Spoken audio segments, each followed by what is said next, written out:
나이 든다는 것은 단순히 망가지고 시든다는 의미가 아니다. 그것은 삶의 매 단계가 그렇듯이 나름의 가치를 지닌다. 독자적인 마법을 숨기고 있고 특유의 지혜와 고유한 슬픔을 갖고 있다. 안녕하세요. 책 읽어주는 세상입니다. 오늘 소개해드릴 책은 헤르만 헤세의 어쩌면 괜찮은 나이입니다. 폴커 미엘스역금, 유해자 옮김, 펴낸 곳은 푸시케의 숲입니다. 헤르만 헤세는 80살이 넘도록 살면서 삶의 모든 과정을 풍부하게 경험하고 이를 글로 남긴 작가였습니다. 20대 초반부터 작품 활동을 시작해 여러 시들과 수레바퀴 아래서 쿠눌프 등을 발표했습니다. 스위스 몬타놀라로 이주한 1919년을 전후로 헤세의 작품 세계는 전환점을 맞이하는데요. 이때의 대표적인 작품이 데미안, 시타르타 등입니다. 세계적인 작가의 반열에 오른 그는 1946년에 노벨 문학상과 괴테상을 수상하게 되고 1962년 스위스 몬타놀라에서 세상을 떠나기 전까지 헤세는 나이듦과 노년에 관한 산문과 시를 여러 편 남겼습니다. 어쩌면 괜찮은 나이는 헤르만 헤세가 남긴 글 중에서 나이듦과 노년을 주제로 한 에세이와 시를 모아 엮은 책으로 50 이후의 삶, 죽음, 그리고 사랑이라는 부제를 갖고 있습니다. 잠시 책 속으로 들어가 보겠습니다. 책과 함께 편안한 시간 되시기 바랍니다. 노년이 되어 젊어서 선한 일을 하는 것은 쉽다. 모든 악한 것으로부터 멀어지는 것도. 그러나 심장의 고동이 살금살금 사라져 버릴 때 미소를 짓는 것도 익혀야 한다. 그렇게 할 수 있는 사람이라면 늙지 않고 여전히 불꽃을 피울 수 있으리라. 그리고 주먹을 휘둘러 세상의 양극을 휘청하게 해놓을 수도 있으리라. 죽음이 멀리서 기다리고 있는 것이 보이기 때문에 멈춰 서지 말도록 하자. 그것과 정면으로 맞서며 그것을 밀어내버리자. 죽음은 여기나 저기에 있지 않고 사방 모든 곳에 있다. 우리가 세상에 등을 돌리면 그것은 당신 안에도 있고 내 안에도 있다. 활동과 안식의 조화. 봄은 대부분의 나이 든 사람들에게 좋은 계절이 아니고 내게도 역시 부담스럽다. 약과 병원의 주사도 별로 도움이 되지 않는다. 통증이 풀 속의 꽃들처럼 무성하게 자라나고 밤을 지새우기가 몹시 고역스럽다.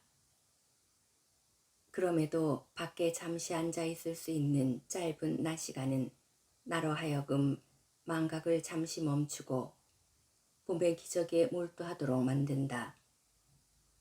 무아지경의 순간에 머무르게 하는 것이다. 그리고 황홀한 광경을 모사하여 다른 사람에게 전달할 수 있도록 눈길을 붙들어 매고 싶은 너무나도 소중한 광경에 시선을 모으게 한다. 자연이 삶의 과정을 보여주며 우리에게 말을 걸고 그 모습을 드러내는 것을 보는 경험은 어느 순간 느닷없이 하게 된다. 그 시간은 불과 몇 초나 몇 분에 불과하다. 나이가 많이 들면 기쁨과 고통, 사랑과 깨달음, 우정과 열정, 책과 음악, 여행과 일로 가득 찼던 인생이 그런 성숙한 순간을 맞이하기 위한 긴 우회로였다는 것을 깨닫게 된다. 그렇게 되면 신이 우리에게 풍경, 나무, 인간의 얼굴, 꽃의 모습으로 모든 존재와 발생의 가치와 의미를 보여주려고 했다는 것을 알게 된다. 실제로 우리는 젊은 시절에 막 피어나는 꽃송이, 구름의 형상, 천둥이 치는 순간을 더 강렬하고 뜨겁게 경험한다. 그래서 자연의 작은 표출 속에서 신과 영혼과 비밀을 인식하려면 서로 상반되는 것을 함께 어우러지게 하여 커다란 하나로 다시 만나려면 수없이 많은 것이 필요하다. 많은 나이, 많은 일, 많은 경험, 많은 사색, 많은 느낌, 많은 시련. 내가 말했던 그러한 경험을 위해서는 넘어질 듯 휘청거리며 죽음에 가까운 삶의 충동을 어느 정도 희석시킬 수 있어야 한다. 젊은이들도 분명히 그것을 경험할 수 있기는 하지만 그런 경우가 극히 드물고 경험을 하더라도 대개 감정과 사색, 의미 깊은 정신적 경험, 유혹과 자각의 일치 없이 이루어진다. 아직은 비가 내리고 천둥 번개가 휘몰아치기 전이다. 가문 봄날, 나는 미처 땅을 일궈놓지 않은 포도밭의 한쪽 귀퉁이에 모닥불을 피워놓고 앉아있는 것을 좋아한다.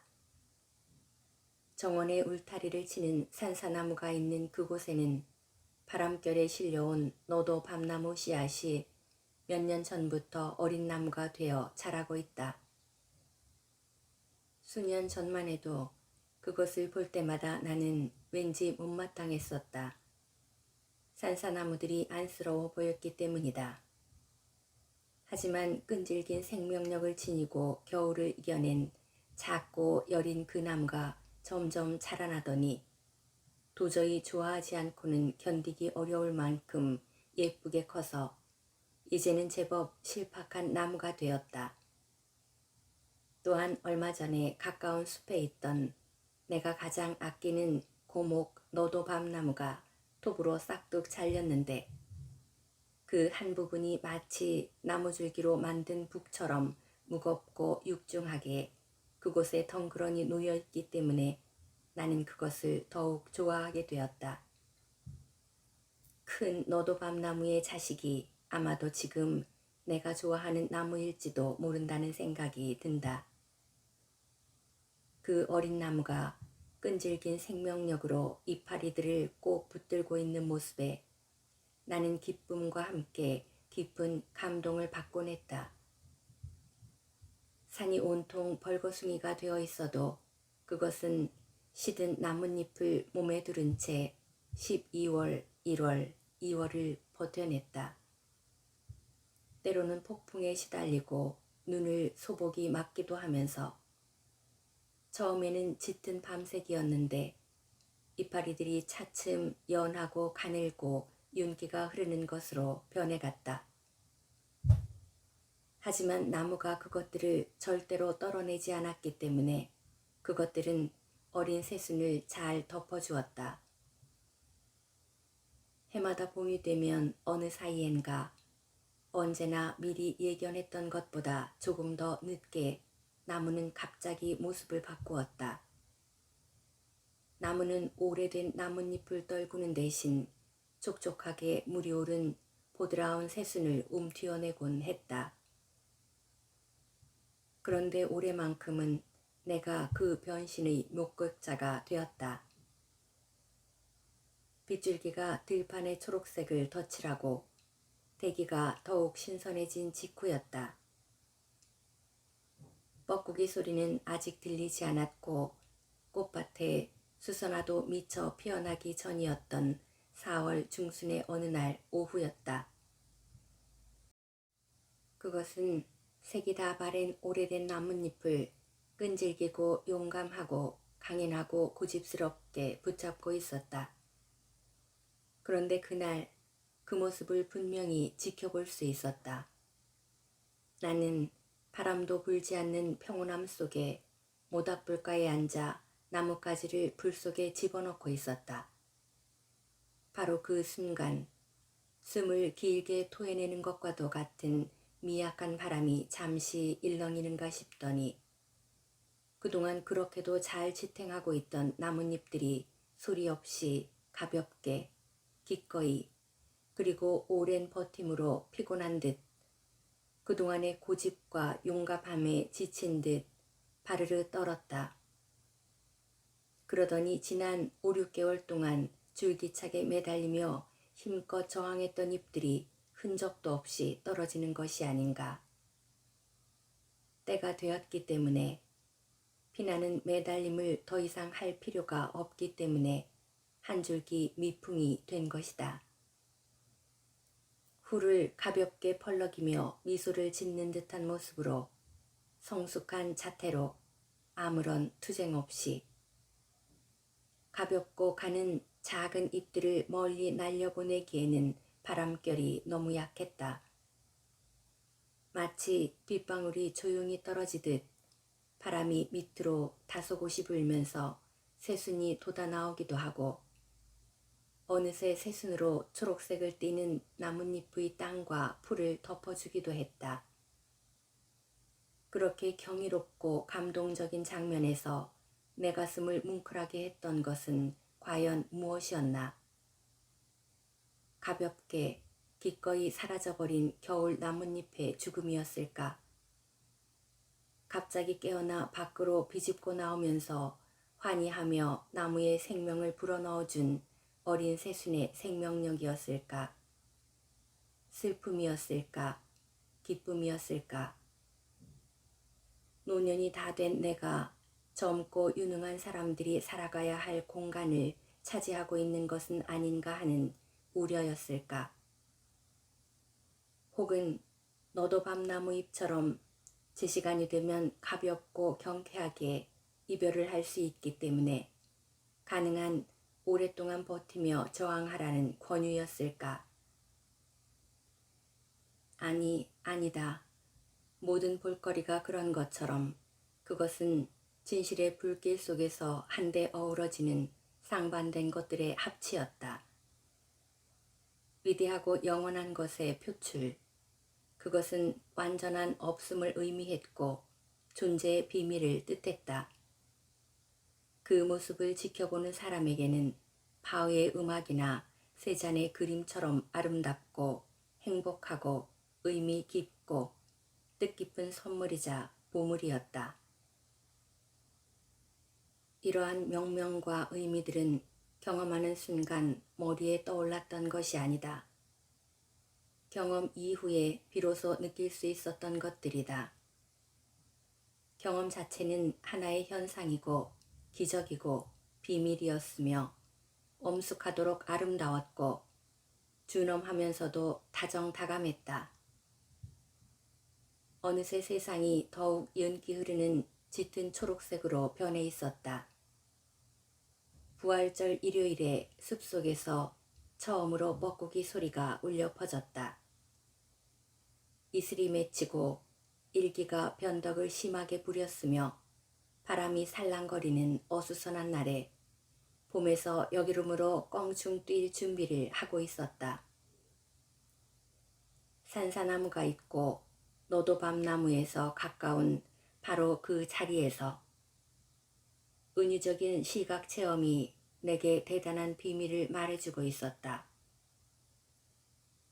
구름이 무겁게 내려앉아 있기는 하지만 하늘은 따가운 햇살을 새순이 돋아나는 초록의 계곡으로 쏟아냈다.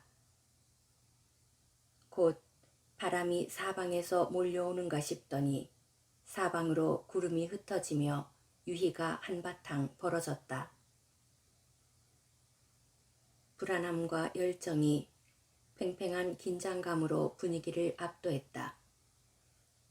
그리고 구름의 유희 도중에 내 눈길은 불현듯 다시 나무에게로 쏠리면서 연한 잎들이 새로 돋아난 이웃집 정원의 포플러 나무에 머물렀다.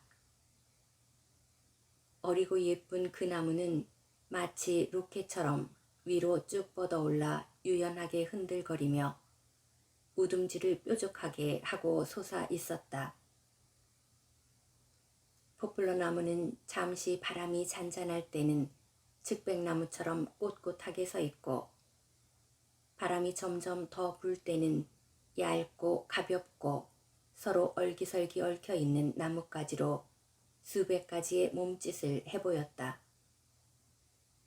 힘과 초록의 새순을 즐거워하면서 작고 여린 나뭇잎들이 우둠지를 이룬 멋진 나무였다.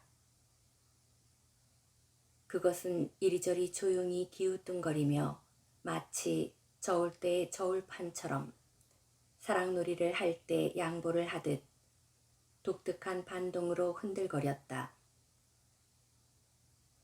포플러의 가지와 잎 장식들은 즐겁고 아무런 두려움이 없는 기꺼운 마음으로 힘차게 불어오는 촉촉한 바람에 몸을 내맡겼다. 바람 부는 날에 부르는 그들의 노래, 그리고 뾰족한 우둠지로 하늘에 써내려간 그들의 글은 아름답고 완벽하고 진지하고 경쾌했다.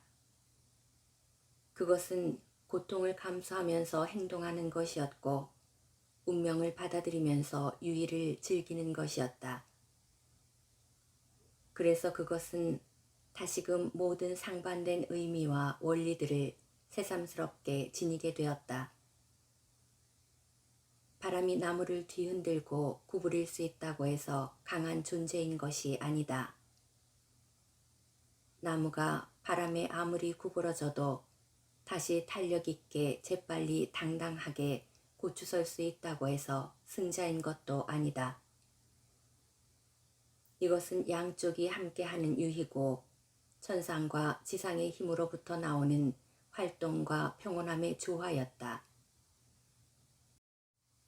사나운 바람 속에서 우둠지가 계속 추고 있는 무언의 춤은 세상의 비밀을 드러내 보이는 어떤 것이었다. 강하고 약한 것, 선하고 악한 것, 행동하고 고통받는 것의 차원을 넘는 그 이면의 것이었다. 나는 그 안에서 평상시에는 감춰지고 은밀하게 숨어있는 것이 마치 노자나 아낙사고라스의 글처럼 명확하게 묘사되어 있는 것을 느낄 수 있었다. 비록 짧은 순간이었지만 나는 그 광경을 보고 그런 글을 읽기 위해서는 따뜻한 봄날만이 선물로 필요한 것이 아니라는 것을 느낄 수 있었다.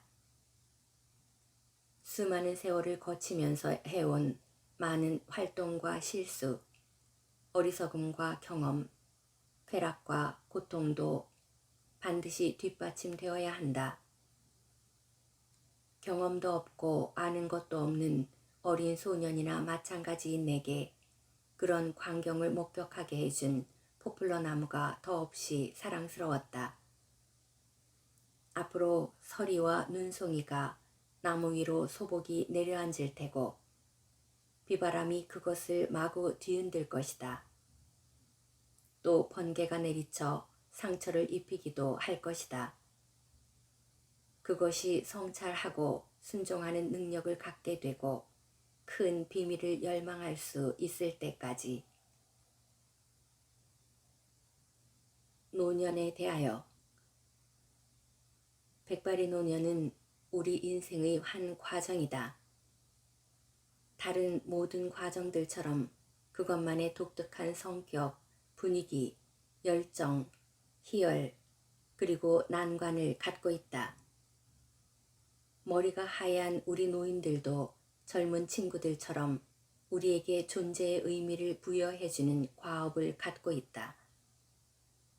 침대에 누워 사경을 헤매면서 다른 사람을 부르기조차 힘겨운 사람들 역시 중요하고 꼭 필요한 과제를 달성할 의무를 갖고 있다. 노인이 되는 것도 젊은이가 되는 것처럼 아름답고 성스러운 과제를 안는다. 죽음을 배우고 죽어가는 것도 다른 모든 것들처럼 대단히 중요한 과업이다. 머리가 하얗게 새고 죽음이 가까워오는 노년을 증오하고 두려워하는 노인은 하나의 삶의 과정을 대표하는 사람으로서 믿음직스럽지 못하다. 마치 젊고 힘있는 젊은이가 자신의 직무와 일상 업무를 경멸하고 그것에서 벗어나려는 것처럼 말이다. 다시 말해 노인으로서 삶의 의미를 충족시키고 자신에게 부여된 과업을 올바르게 달성하기 위해서는 나이에 따라 맞아들이게 되는 것들에 동의해야만 하고 그런 것들을 흔쾌히 받아들일 수 있어야 된다. 젊든 늙든 간에 자연이 우리에게 요구하는 것에 몰두하지 않는다면 삶의 가치와 의미를 잃어버리고 결국 삶을 속이게 된다.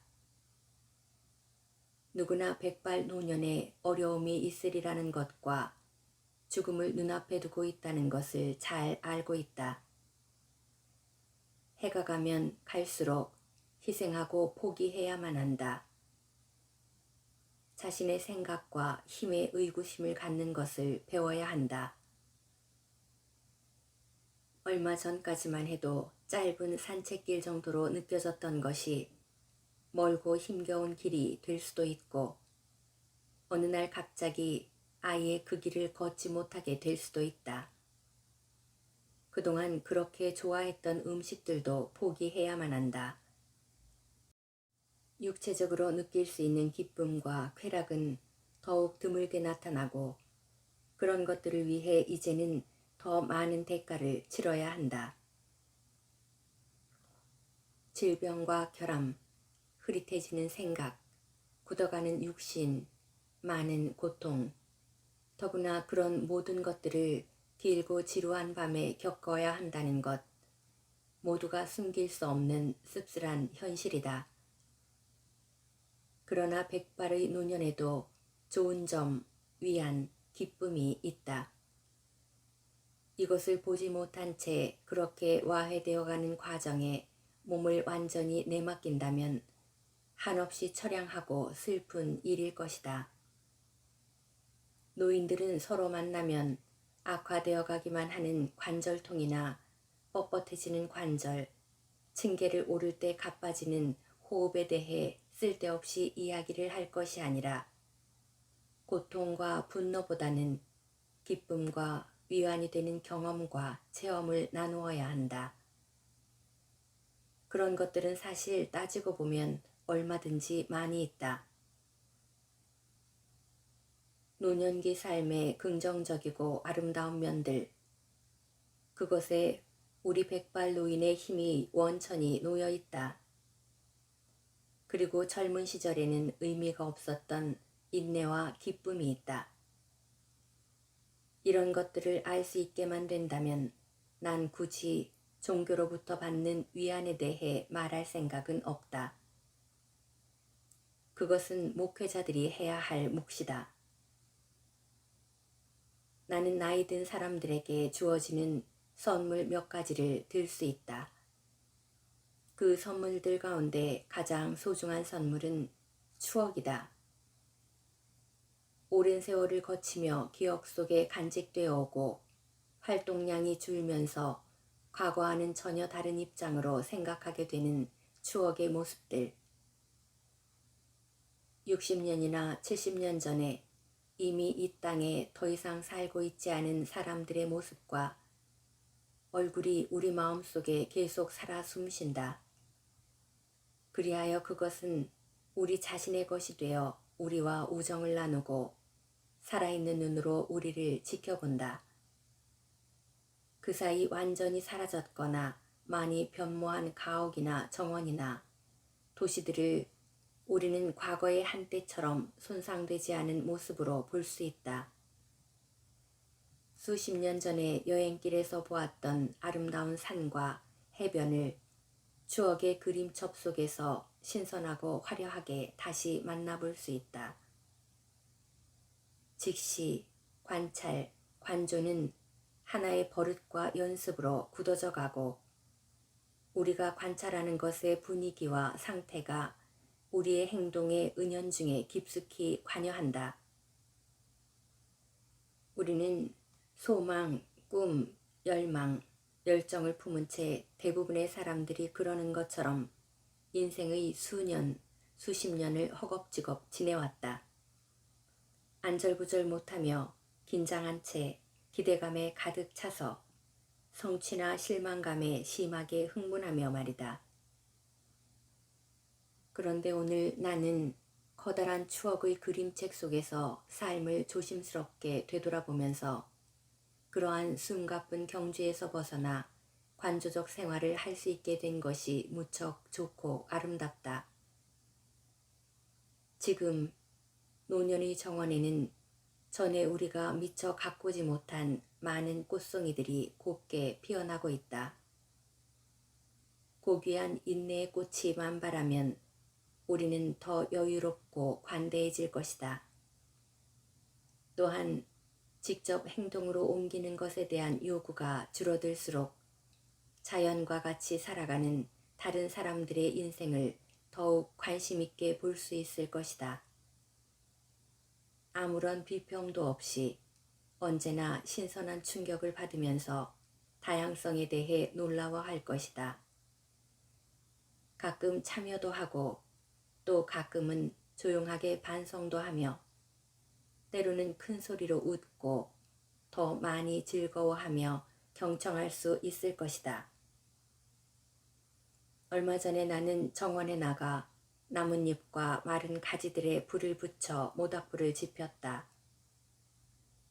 80살쯤 되어 보이는 할머니가 산사나무 울타리로 다가오더니 그런 나를 가만히 서서 지켜보았다. 내가 인사를 건네자 할머니는 웃으며 이렇게 말했다. 불 참 잘 피우셨어요. 우리 나이가 되면 지옥이라는 것하고도 차츰 익숙해져야 하지요. 그 말을 하는 목소리에 갖가지 고통과 힘겨움이 배어 있기는 했지만 우스갯소리를 하는 듯이 들리기도 했다. 우리는 서로 한참 이야기를 나눈 끝에 마을에 100살이나 되는 노인이 살아있는 것을 고려해보면 우리 나이가 아직은 그렇게 많은 것이 아니며 호호백발이라는 말도 할 수 없다고 결론 지었다.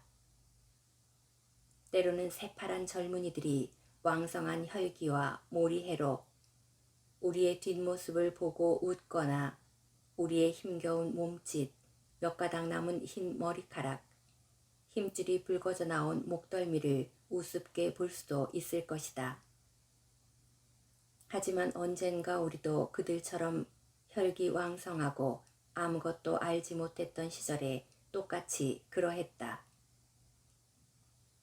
이 사실을 기억하면 우리 자신을 열등한 존재나 패배자로 생각하지 않게 되고 그러한 삶의 과정을 벗어났다는 것과 조금 더 현명하고 참을성이 많아졌다는 것에 대해 기뻐할 수 있다.